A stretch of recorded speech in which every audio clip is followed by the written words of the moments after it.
Holding Out for a Hero by Shelli Stevens. Narrated by Carlisle. Going Down by Shelli Stevens. Narrated by Carlisle. Chapter 1. She had to get out of here. Leave Chicago and find some podunk town where nobody would find her. She needed to disappear, at least until the trial was over.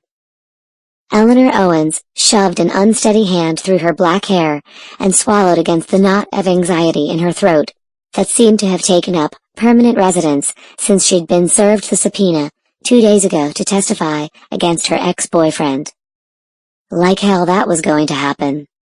Her stomach rolled and she let out a shaky breath.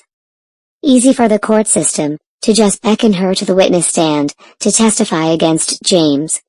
But she didn't trust their promises to keep her safe. If she'd learned anything from her brutal ex, besides making herself as invisible as possible when he was angry, it was that people couldn't be trusted. Blinking the sleep from her eyes, she moved the cursor on her laptop over the map of Oregon, scanning the cities. She picked a couple towns and ran a population search for them on a search engine. None felt right. Too many people. Too few people. And then she found it, a small town near the Oregon coast called Wyattville. No towns or cities too close by, and it had a population of just over a couple thousand. Ellie nibbled her lip and hesitated.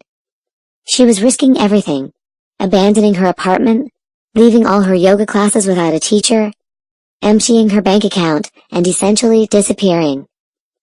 Everyone would be looking for her, but hopefully wouldn't find her. Was she really going to do this? Go and hide? When she was a witness, who could be really effective in helping put James away? An image flickered in her mind.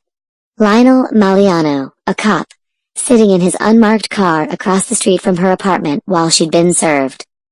She remembered the white curl of his cigarette smoke and the dark expression on his face as he'd watched her. And then, the moment the woman at her door had left, Lionel had come to her apartment and knocked. She hadn't been stupid enough to answer, but he'd gotten his message through regardless. Calling softly through the door. "You don't know nothing. Just remember that, bitch."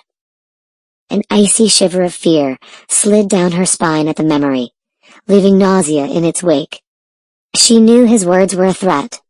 Knew exactly what her ex-boyfriend and his friends, cops included, were capable of. She bit her lip and printed the map of Oregon. Maybe leaving town was an extreme choice, but it was the only one she had. Sample complete. Ready to continue?